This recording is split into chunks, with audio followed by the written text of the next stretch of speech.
Okay, now how are you going to get those belts out? I'll show you. Those are the bent ones.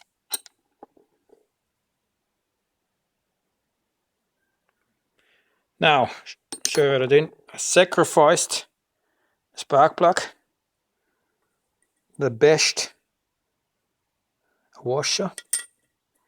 It's got to go. We got to go. And you got to make sure you don't cross-thread this. I've already looped it. We're going to tighten it down. Come on.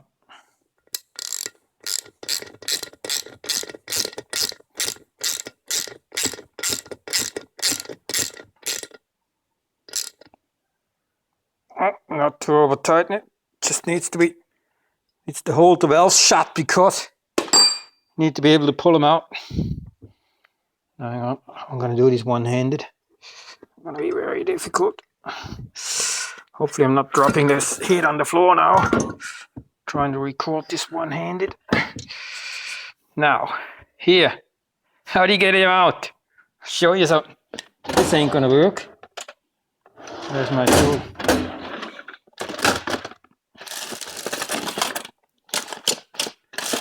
There's my tool.